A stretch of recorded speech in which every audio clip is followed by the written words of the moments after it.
Bom, meus irmãos, temos aqui o panorama do Antigo Testamento. Depois do panorama do Antigo, nós vamos entrar numa série de estudos relacionados ao Antigo Testamento.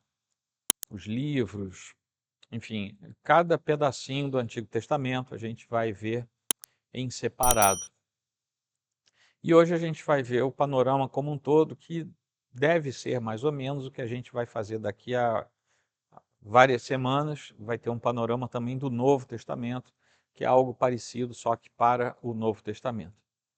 Então vamos começar.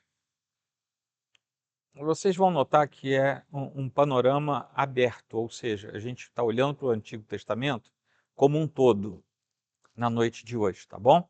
Porque depois nós vamos ver parte a parte. Então, como introdução, a gente precisa se lembrar, porque isso aqui a gente já viu, que o Antigo Testamento é a primeira parte do texto bíblico canônico como nós temos hoje. Nós temos duas grandes partes, né? O Antigo e o Novo Testamento.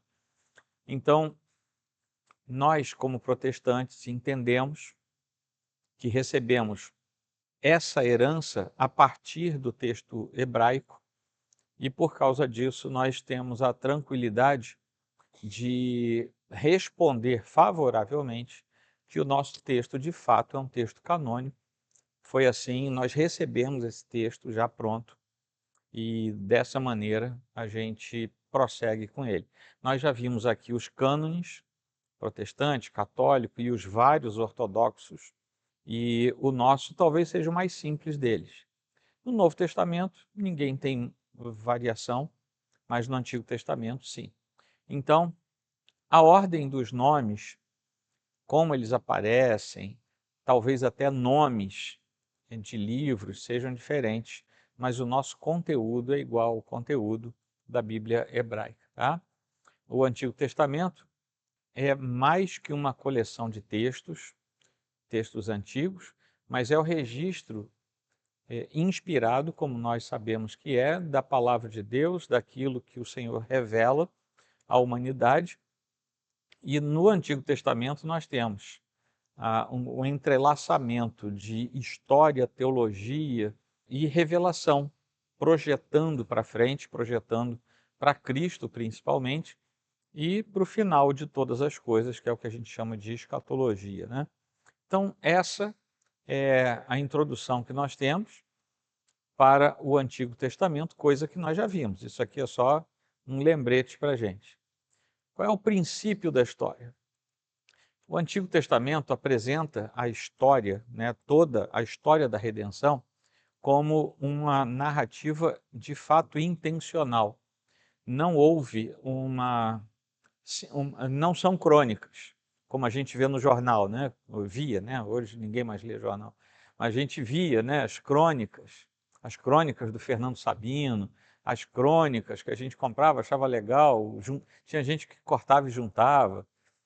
Não são crônicas. O texto da Bíblia, ele é intencional. Deus quis nos dar aquela revelação e quis que fosse daquele jeito, né? Ou seja, como coloco ali, é divinamente orquestrado. Não houve acaso nessa história. É uma progressão linear que vai do começo até o fim, diferentemente de outras formas de crença. A história da redenção, ela não se comporta de modo cíclico, mas ela é retilíneo, né? Deus estabelece a história com começo, meio e fim, e assim nós vamos crescendo da revelação de modo progressivo conforme ela vai aparecendo. Desde a criação, está no segundo parágrafo ali, até as promessas patriarcais, ou seja, as primeiras promessas que foram dadas, o Antigo Testamento vai mostrar que a história, de forma alguma, é aleatória, ela é proposital, ela é guiada pela direção divina. E cada um dos eventos da antiga aliança, ou seja, do texto do Antigo Testamento, aponta para aquilo que viria posteriormente. Aí, eu divido essa primeira parte em quatro partezinhas. A primeira é a criação, ou seja, o texto, quando a gente olha para o Antigo Testamento, começa com a criação. né? Não tem como. A gente abre a Bíblia e começa com a criação. E ali, nos 2 primeiros capítulos de Gênesis, é isso que a gente vai ler. Então, o texto hebraico que a gente recebe, que é o Antigo Testamento, ele começa mostrando os atos criadores de Deus.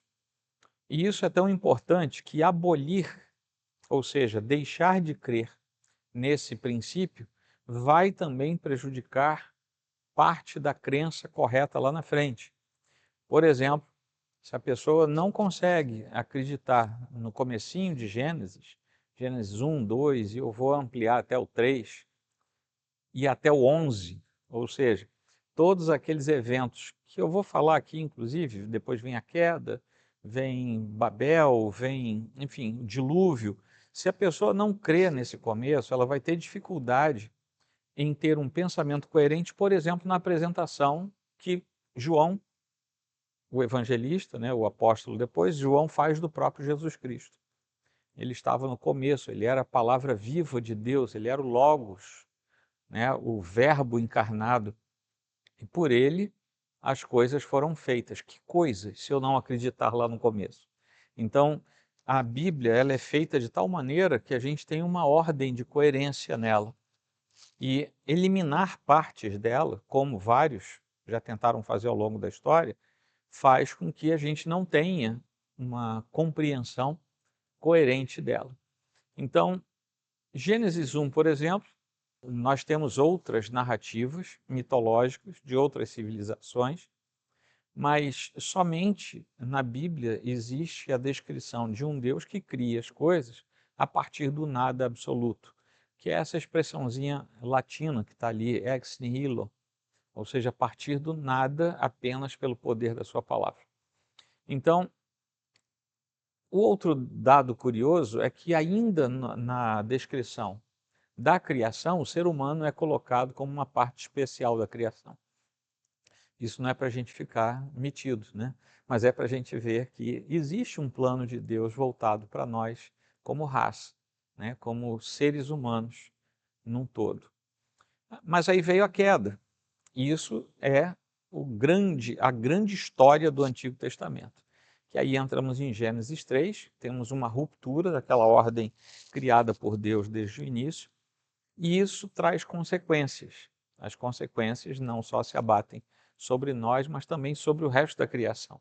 A natureza recebe consequências danosas do nosso pecado. E isso a gente vê pelo que acontece mundo afora.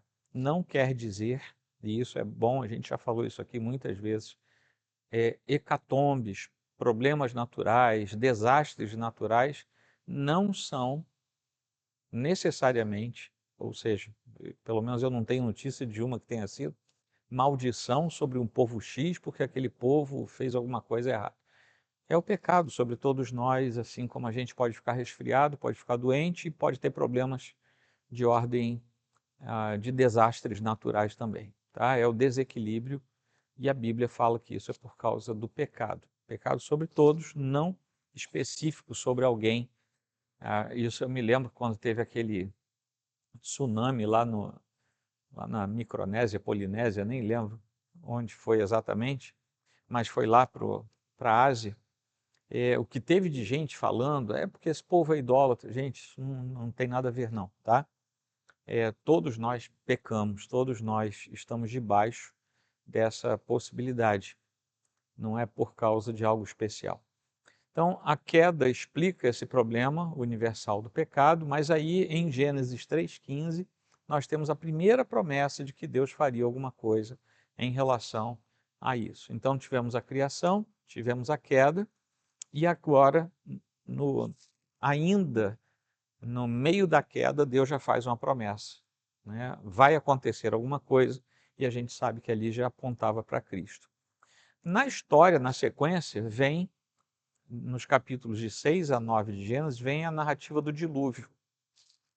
Então, nessa narrativa, existe a demonstração de um juízo por causa do pecado generalizado. De novo, não foi por causa de A ou de B, foi generalizado, mas ali nós temos a primeira demonstração clara de que mesmo em meio à pecaminosidade, ao afastamento de Deus, Deus pode ter misericórdia de algumas pessoas, como teve da família de Noé, e assim também tem daqueles hoje que se aproximam de Jesus Cristo quando ele os chama e eles entendem o chamado e se aproximam dele. Essas pessoas, o próprio livro de Hebreus chama Jesus de arca, ou seja, faz uma correlação com o que aconteceu no dilúvio. Então, ali é como se fosse o pessoal do TI, do computador, é como se fosse um restart lá, né? Restartou lá e começou tudo de novo, começou a contagem de novo. Foi isso que aconteceu. E ali, pela primeira vez, aparece uma marca de aliança. A Bíblia diz que a marca da aliança se colocou no horizonte, é o que a gente conhece como arco-íris, que o texto de Gênesis descreve como uma marca que se colocava como aliança. O arco-íris hoje para a gente é comum, né? A gente sabe que é por causa da refração da luz. Mas é engraçado que a Bíblia nos conta que antes do dilúvio não havia chuva. Havia uma rega, como se fosse folículos de água. E é por isso que quase ninguém acreditou quando Noé falou, né? Eu vou construir um barco que vai chover e vai encher tudo. E ninguém acreditava, porque nunca tinham visto chuva. Isso também é um paralelo, porque a gente prega, a Igreja de Cristo prega há 2000 anos, Jesus vai voltar, um monte de gente não acredita, um dia Jesus volta. Né? Assim como Noé também pregava, olha, vai chover, e até que um dia choveu. Né? Então são paralelos da história que a gente tem. E o último episódio desse princípio, antes de chegarmos aos patriarcas, é Babel. Torre de Babel, está descrito lá no capítulo 11, por isso que eu falei Gênesis 1 a 11. Se a gente eliminar esses 11 primeiros capítulos, a gente tem dificuldade depois com a natureza da história bíblica. Então, lá na Torre de Babel, a ideia é que a humanidade ali, naquele momento, se divide em alguns povos e, consequentemente, também em algumas línguas. Por isso que Babel passou a ter o significado de confusão, de dificuldade. Ou, se alguém quiser entender o efeito contrário, tem até um aplicativo de uma escola de idiomas que se chama Babel, né? Exatamente para todo mundo aprender muitos idiomas. Aí, nesse sentido, seria o contrário. Mas, por causa disso, houve dispersão da raça humana. E, por dispersão, a gente entende os êxodos migratórios. Então, o capítulo 11 de Gênesis é o capítulo que nos conta que a raça humana, a partir de um certo momento, pegou uma rota migratória. Cada grupo foi para um lado. E, embora não seja a intenção do texto falar de rotas migratórias, né, a intenção do texto é falar do juízo de Deus e das consequências disso, mas ali está descrito que houve isso. E hoje, antropologia, sociologia confirmam que o ser humano tem pouco tempo que parou de ser totalmente migratório, né?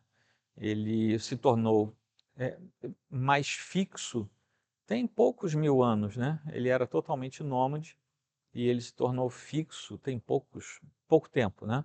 A gente, talvez as cidades mais antigas que a gente conheça hoje têm em torno de 10 mil anos, né? Os nichos, né, arqueológicos encontrados têm algo algo em torno de 10 mil anos, que para a história é pouca coisa, né? Mas então isso aqui encerra o princípio da história. E aí nós começamos a entender o tempo e o espaço dentro do contexto do Antigo Testamento. Isso aqui é importante a gente se lembrar, porque a partir da quinta-feira que vem, a gente vai trabalhar com os pedacinhos do Antigo Testamento, tá? Os livros por blocos. Então, Pentateuco, enfim, os proféticos, os históricos, cada um deles tem peculiaridades, mas isso aqui é o pano de fundo geral. Então, a concepção de tempo e de espaço no Antigo Testamento é muito teológica, o que quer dizer que a demonstração cronológica ela acontece pela preocupação teológica e não ao contrário.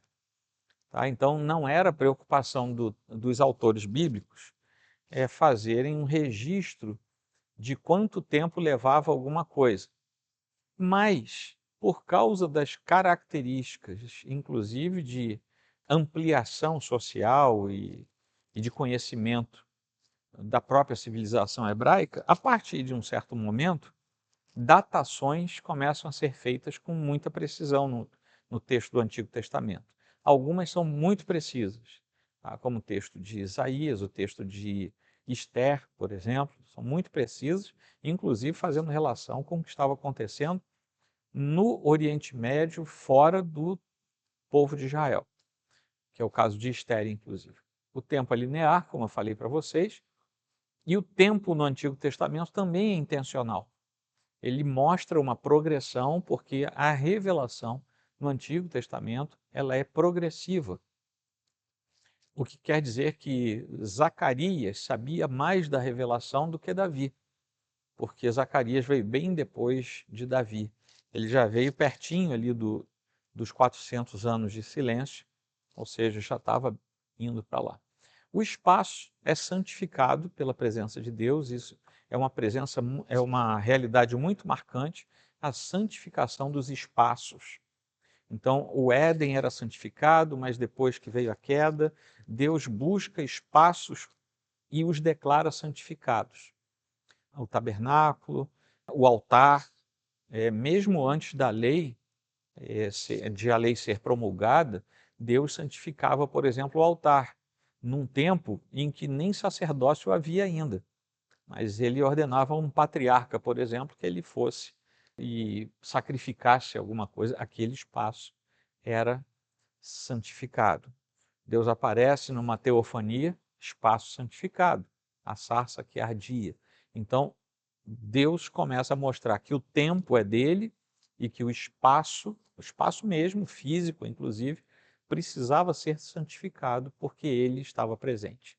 Então, ele faz isso de modo pontual em alguns lugares em especial. Alguns montes, eu cito aqui o Sinai, mas alguns pontos geográficos começam a ser identificados como locais sagrados para o povo de Deus. Se você ler, por exemplo, Josué, você vai ver que Silo e Siquém aparecem no livro inteiro.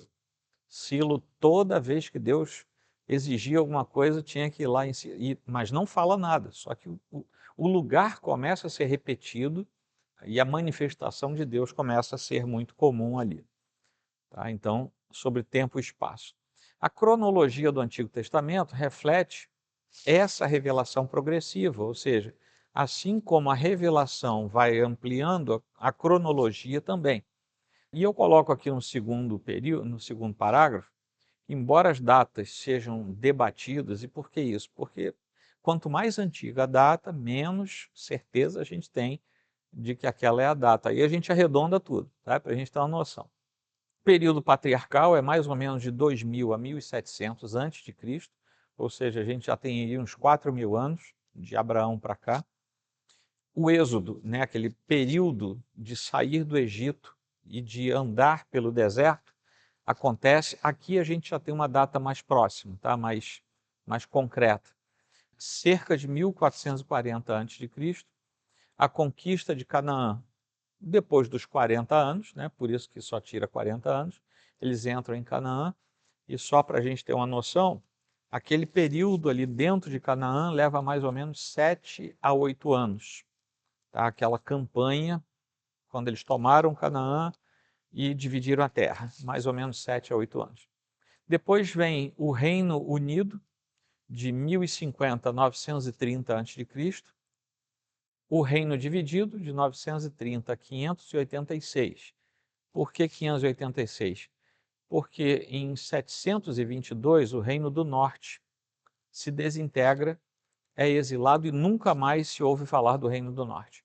E 586 a 587, 7 ou 6 mais ou menos, o Reino do Sul também é dissolvido pelos assírios, pelos babilônios. O Reino do Norte pelos assírios, o do Sul pelos babilônios. Então, depois disso, só vamos ter povo de Israel agora em 1948. tá? De 586 a.C. até 1948. Tá? Então, houve esse ato em que os descendentes de Israel ficaram espalhados, mas não congregados geograficamente. E nós temos o período pós-exílico de 538 a 400 a.C. e de 400 a.C. ao ano zero, tudo isso aproximado. Aí nós temos aquele período que a gente chama de interbíblico, que é entre o último livro do Antigo Testamento e o primeiro, e os evangelhos, né? Seria esse período aí. Eu tentei botar aqui um quadrinho e eu vou pedir perdão a vocês. Eu esqueci, esse aqui eu peguei num site, porque eu não estava conseguindo fazer isso aqui no computador, e eu esqueci de pegar o endereço do site, tá? Então, é falha, mas foi sem querer dessa vez. Então aqui nós temos duas retas, mas é como se fosse uma só, tá? Porque o espaço era pequeno e botaram um pedaço em cima, outro embaixo. Começando lá no verdinho, ó, o princípio, foi aquilo que eu falei para vocês, criação, queda, Babel e o dilúvio. Os patriarcas, Israel no Egito e o Êxodo, Canaã e Juízes, depois embaixo Reino Unido, Reino Dividido, fim de Judá, cativeiro e restauração, e aí vem o período intertestamentário. Tá bom? Depois se alguém achar aí, porque eu botei isso na apostila também e esqueci de botar a referência, então se eu não achar eu vou ter que inventar outro aqui para botar a referência direita. E aí nós temos os períodos da história de Israel. Eu estava falando do todo, e agora, dentro da história de Israel, eu elenquei nove elementos aqui, vamos dizer assim. A formação da nação, a formação de Israel acontece com a chamada de Abraão, né? Deus chama Abraão, e dali começa a estrutura da formação do povo de Israel. Tá? Abraão, Isaac e Jacó são os três patriarcas. Muitos comentaristas colocam também José como um dos patriarcas, pelo que ele representou naquela chegada de sobrevivência ao Egito, quando Jacó chega lá, e ele já estava com tudo pronto, esperando por eles. Esse período patriarcal, Abraão, Isaac e Jacó, como eu falei, alguns colocam José, vários, aliás, colocam José aqui, vai mais ou menos de 2000 a 1700 e culmina no assentamento de Israel no Egito. Isso está lá no finalzinho do livro de Gênesis, que é exatamente a história final de José recebendo a sua família, né? E aqui nós temos uma doutrina muito forte, que é a doutrina da providência de Deus. Essa doutrina é muito intensa nesses atos relatados aqui na formação da nação de Israel. Não só a providência com aqueles irmãos do passado, como com toda a história da redenção, porque tudo dependeu da formação dessa nação. Depois veio a escravidão. Eu tentei botar na ordem aqui, né? Primeiro a formação da nação, depois a escravidão. Começa lá em Êxodo, aliás, a gente está pregando Êxodo, né? Bem que daqui a, sem ser domingo que vem agora, o outro, a gente já volta para Romanos. Vamos pregar mais alguns capítulos em Romanos, depois a gente volta para Êxodo outra vez. Mas a gente já pregou Êxodo primeiro aqui, né? Êxodo capítulo 1, algumas semanas atrás, e ali a gente mostra que eles são escravizados e por que que aquilo tudo estava acontecendo. Eles enfrentam por alguns séculos, a gente sabe que arredondando são 400 anos, eles enfrentam esse período aí de muita dificuldade, sofrimento. Mas Deus continua sendo fiel, não apenas ao seu povo, como às suas próprias promessas, feitas aos primeiros que ele chamou, né? Essa narrativa de escravidão sublinha o sofrimento do povo de Deus e também mostra a libertação que Deus promove ao seu povo. E aí vem o êxodo e a peregrinação. Depois da escravidão vem a libertação e a peregrinação em seguida a isso. Nós temos os 15 primeiros capítulos de Êxodo que vão tratar da explicação do porquê aquilo tinha acontecido, qual era a situação deles e o que Deus faz para tirá-los dali.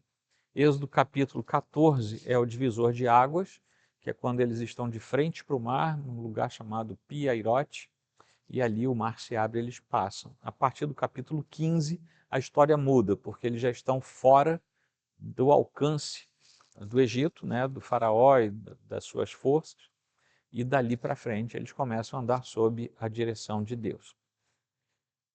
Isso é um paradigma de redenção e certamente o Êxodo prefigura a obra de Cristo na nossa vida. Nós temos aqui o período de peregrinação, mais ou menos de 40 anos, que também nós vamos acompanhar quando chegarmos lá na frente em Êxodo. Depois disso vem a conquista de Canaã, depois de 40 anos. Nós temos o livro de Josué, a gente vai chegar a ele daqui a pouco. O livro de Josué é a continuidade clara de Deuteronômio, né? Como se você não tem ruptura textual entre Deuteronômio e Josué, e ali você entra no que acontece ao longo da campanha e das várias batalhas para a tomada de Canaã. Algumas notas arqueológicas dão conta da realidade, ou seja, atestam favoravelmente aos episódios descritos na Bíblia. Então, não apenas a narrativa bíblica, como nós temos também a confirmação arqueológica de quase, hoje já chega a mais de 60%, 70% de confirmação clara de episódios por escavações mesmo, né? Aí nós temos um período obscuro, que é o livro de Juízes, que logo depois de vencer e tomar a terra, eles não conseguem prosseguir com o que Deus tinha ordenado, e por causa disso, a terra toda passa a ser alvo de muitos ataques, principalmente dos filisteus, e aí esse povo aparece na história bíblica, no livro de Juízes, e daí para frente o Antigo Testamento todo vai ser visitado pelos filisteus. Era um povo muito aguerrido, tinham 5 cidades muito importantes, que a gente chama de Pentápolis filistia, e essas cidades sempre estavam atacando, eram cidades-estado, né? Sempre estavam atacando Israel ou sendo também atacado por ele. É um tempo de muita instabilidade espiritual, política, tudo, e sem liderança. Não havia liderança. Você sabe que um grupo de gente sem liderança não dá certo, né? Sucumbe no meio do caminho. Mas logo depois nós vamos ver que essa ausência de liderança vai facilitar as solicitações que o povo faz para ter um rei. Então, humanamente falando, o livro de Juízes é o texto que ajuda a demanda popular por um rei. Lá atrás, Deus já tinha falado que Israel teria um rei. O que acontece é que Israel pede um rei por motivos diferentes daqueles que Deus tinha proposto. Por isso que deu a confusão que deu, tá? Mas haveria um rei, um dia haveria. Então ali, logo depois, começa a monarquia, depois do texto dos Juízes, começa a monarquia, e nós vamos ter, com 3 reis, um reino unido. Saul foi o primeiro rei, depois Davi e depois Salomão, né? Saul começa uma dinastia que é interrompida, ele não prossegue a sua dinastia, depois Davi começa uma dinastia que só vai ter interrupção monárquica em 586, ou 587, como eu falei para vocês. Até lá sempre vai ter um sucessor de Davi subindo ao trono. O reinado de Davi, ele é quem estabelece Jerusalém como a capital. Quando ele reunifica as 12 tribos, depois da morte de Saul, ele, durante 7 anos, ele fica sem conseguir reunificar todo mundo, até que quando ele reunifica, ele domina a cidade de Salém, que ficava em cima de uma colina, e a transforma na nova capital dos 2 lados, do norte e do sul. E essa foi uma jogada muito inteligente dele, porque era uma cidade neutra. e agora sim a capital é para os dois, e ninguém podia falar que houve predileção por parte de Davi. O Templo de Salomão surge depois, é o primeiro templo, né, com o terceiro rei, é o primeiro templo de alvenaria, né, construído, porque até então era uma tenda, era um templo móvel, mas a partir daí o templo se fixa em Jerusalém, e nós sabemos que há sucessivos templos por causa de destruições e reconstruções. Isso tudo a gente vai ver com calma. Depois vem o reino dividido. Depois que Salomão morre, o filho dele resolve ouvir conselhos errados, e por causa disso o reino, no final da vida de Salomão, o povo estava sendo muito massacrado, impostos muito altos, uma opressão nacional muito forte, porque havia também um distanciamento promovido por Salomão do culto a Deus, e isso fez com que o povo também se sentisse oprimido por vários aspectos, né? Havia uma mistura muito grande naquele tempo, e depois da morte de Salomão, o filho dele, Roboão, resolve intensificar o que Salomão estava fazendo já de difícil, e o povo não aguenta e racha o reinado, né, o reino. E daí nunca mais houve um povo só de Israel. A partir daí sempre era Reino do Norte, a capital foi para Samaria, e Reino do Sul, a capital ficou em Jerusalém. Depois tem o exílio na Babilônia, que é sim, aqui atrás eu não falei, mas é aqui, ó, que a Síria derrota Samaria e o Reino do Norte é esfacelado. E aqui nós temos em 586, 7, eu sempre falo os dois porque existe uma dúvida séria quanto a isso, tá? Mas Judá, a elite é deportada, as pessoas são deportadas. E é interessante aqui, depois do século VIII, mais ou menos antes de Cristo, é interessante que os outros reinos já faziam muitos registros escritos. E nós temos muita coisa falando dos dois reinos de Israel, tanto do norte quanto do sul, em achados paleográficos de outros povos. Então, por exemplo, quando você pega a Estela, tem uma pedra chamada Stella Maris, você tem a pedra de Roseta, que foi quem ajudou a decifrar não só escritas hieroglíficas, como línguas antigas, mas você tem ali escritos sobre o que estava acontecendo, só que do ponto de vista deles, né? Claro. Mas aí quando você casa as informações, você vê que aquilo ali estava concentrado naquele período, né? Então, por exemplo, os babilônicos deixaram registro de quando eles levaram os hebreus como escravos, né? Eles registraram isso, porque aquela figura que a gente tem na Bíblia, principalmente no livro de Crônicas, do escriba que anotava as coisas que aconteciam na monarquia, né, na corte, os outros povos também tinham isso. O retorno e a construção, e aqui a gente já está indo para o fim. Retorno e reconstrução.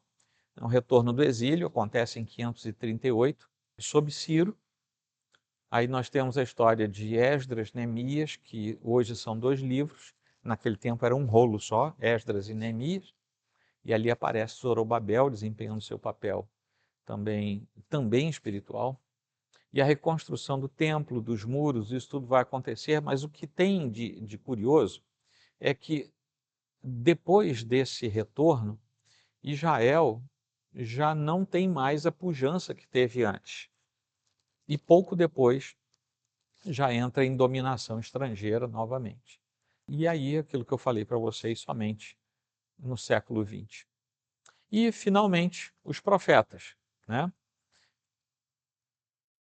Os profetas do reino dividido até o período pós-exílico, eles são porta-vozes daquilo que Deus queria falar, sempre chamando o povo de Israel ao arrependimento, exortando, inclusive, a própria casa real, as casas reais, né? Porque aí eram dois reinos, né? Norte e sul, E aí nós temos dois grandes grupos de profetas que a gente vai ver com calma, os profetas maiores, Isaías, Jeremias, Ezequiel, Daniel, e os profetas menores, que vão de Oséias até Malaquias. Eles vão abordar textos históricos, contextos históricos, dificuldades nacionais, exortações por causa de guerras, conflitos, idolatria, a perda da intimidade com Deus, enfim, tudo isso aí era parte da fala dos profetas. Num ambiente muito vasto, o povo de Israel vai se corrompendo, espiritualmente falando, os profetas eram a voz que chamava de volta, mas um número muito grande de reis e de sacerdotes se corrompem espiritualmente. E de profetas também, né? Mas como era o papel do profeta chamar de volta, então a gente vê mais profetas fazendo isso. Mas sacerdotes e reis também se afastaram bastante da presença do Senhor. Os profetas, né, eles fazem a ponte entre o Antigo e o Novo Testamento, a ponte mais teológica do que cronológica. Tá? Eles estavam já apontando para a necessidade messiânica, aquilo que vai se cumprir em Cristo, logo assim que vira a revelação e ela se torna o auge daquilo que Deus queria nos mostrar. E como conclusão, eu espero que vocês consigam ver, esse aqui eu sei de onde eu tirei, tá? Eu não sei se vocês vão conseguir. Está dando para ler ali, gente? Dá? Tá ruinzinho? Porque é um livro velho que eu tenho lá em casa, mas tudo bem. A coluna de lá eu vou falar aqui só para... Tá? Depois, se vocês tiverem acesso quando vocês tiverem acesso à apostila, vocês vão ver melhor. Mas lá tem as pessoas, então tem Adão, aí depois períodos e eventos, culturas contemporâneas a eles, né? Não a nós. E livros escritos no Antigo Testamento. Então, eu vou falar assim a linha, tá? Só para vocês vão ler pelos meus olhos, tá bom? Adão, aí vem antes dos patriarcas, vem a criação e o dilúvio, era pré-histórica, é a terceira coluna. Aí não tem nada aqui nos livros. Segunda linha, Abraão, Isaque, Jacó e José. Aí os períodos e eventos, patriarcas, Abraão entra na Terra, mais ou menos 2000, esse livro aqui botou em 2090 a.C. Os livros eles sempre vão arredondar de uma ou de outra maneira, tá? Aí depois vem José como primeiro-ministro, mais ou menos em 1885 a 1805 a.C. Aí vem terceira ali nas colunas, nas culturas contemporâneas. As narrativas patriarcais refletem a cultura da Mesopotâmia e do Egito. Livro escrito nesse período, livro de Jó. Ué, mas ele não conta a história de Abraão e de Jó? Tudo bem, gente. É porque a gente sabe que esse foi o primeiro livro escrito, tá? Só que ele não narra exatamente o que estava acontecendo. Ele é escrito nessa época, mas não narra o que acontece ali. Porque o Pentateuco, que vai narrar essas coisas, é escrito posteriormente por Moisés, tá bom? Depois vem pessoas, terceira linha, Moisés, aí vem nos períodos e eventos, a peregrinação no Egito, de 1875 a 1445, tudo antes de Cristo, né? A marcha pelo deserto, de 1445 a 1405, culturas contemporâneas, os egípcios escravizam os israelitas. Livros escritos do Antigo Testamento, Gênesis, Êxodo, Levítico, Números, Deuteronômio, que compõem o Pentateuco. Tá? Por quê? Porque eles são contemporâneos a Moisés, o autor. Próxima linha. Pessoas. Josué, Débora, Gideão, Jefté, Sansão e todos os outros juízes mencionados, né? Até Samuel, na verdade, né? Que vem na linha seguinte, mas ele já entra ali também. Aí vem a conquista e os juízes, entre 1405 e 1050 a.C., ou seja, um período relativamente longo, aí uma geração mais ou menos. Culturas contemporâneas, a Palestina ocupada, várias nações oprimem Israel. E livros escritos nesse período, Josué e Juízes. Eu faço aqui só uma observação.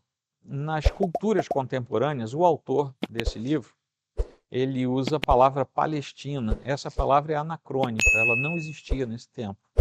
Tá? A palavra Palestina, ela data do Império Romano, já do Alto Império Romano, por causa de uma corruptela de pronúncia de uma palavra síria, tá? do árabe falado na Síria, e eles chamavam a região, tinha uma palavra para isso, e os romanos entendiam Palestrina, e daí é que vem a nossa palavra Palestina. Então aqui era melhor falar a península, o Oriente, sei lá, qualquer outra coisa para não deixar um registro anacrônico.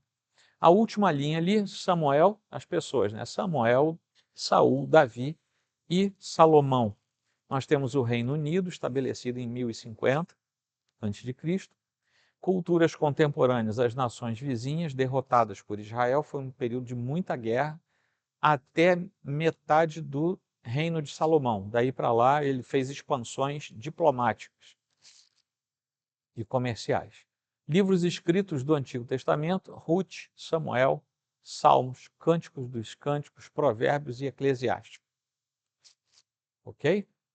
Aí, como eu dividi em dois, vai a parte de baixo aqui agora, que é o reino dividido, quase que não dá para ver. Aí nós temos aqui uma divisão em duas colunas agora, né? O sul e o norte. E depois a terceira coluna é o que estava acontecendo em volta, né? No sul, Roboão e Jeroboão no norte. Os reinos arameus estavam ao redor e não teve nenhum livro escrito nesse período. Depois, Josafá e Uzias no sul e Acabe e Jeroboão II no norte. Não temos nenhuma indicação de maiores ou conflitos ou relações com outros povos, mas ali nós temos Obadias, Joel, Jonas, Amós, Oséias, Isaías e Miqueias escritos. Alguns livros escritos para o norte, alguns escritos para o sul, tá bom? Depois, Ezequias, ao sul, e ao norte ninguém. Nós temos a queda da Síria, em cerca de 732, mas isso aqui eu já afirmo para vocês que é 22, com a dominação assíria da Palestina, de novo aí anacrônico, de 745 a 650. Livros escritos Naum e Sofonias. Depois, Josias, pelo sul, e a queda de Samaria, sim, ele aqui fala 722, tá certo. E a partir de agora nós só teremos Judá até 586. Livros escritos: Jeremias, Lamentações, Abacuque, Reis, Daniel e Ezequiel. Todos os livros que a gente conhece como primeiro e segundo eram originalmente um rolo só, tá bom? Samuel era um rolo só, Reis era um rolo só, Crônicas era um rolo só, tá bom? E Samuel e Reis, durante muito tempo, foi uma coisa só. Tá? Os 4 livros eram um rolo só, chamado de Reis. Depois nós temos Nada no sul e no norte nós temos o cativeiro de Daniel, o cativeiro de Ezequiel, sem registros. Depois no sul nós temos Jeremias, no norte a queda de Jerusalém, e nós vamos ter a supremacia da Babilônia e o Império Medo-Persa. O Império Medo-Persa é o império que está no auge no livro de Esther, tá? Quando Alexandre o Grande desce da Macedônia, domina as cidades-estado da Grécia e vai em direção ao Oriente, dominando tudo pela frente. E nesse tempo se escreve Ageu e Zacarias. E, por fim, nós temos ao sul Zorobabel, Ageu, Zacarias e Malaquias. E ao norte, a restauração, o segundo templo, o retorno de Esdras e o retorno de Neemias. E nós temos escritos aí Crônicas, Esdras, Esther, Neemias e Malaquias. Tá? Período de escrita dos livros. Pode ser questionado? Pode. Tá? Nós não temos certeza de uma parte considerável da datação certa da escrita de alguns livros. Tá bom? Isso aí é um mapa para guiar a gente. e por hoje acabou.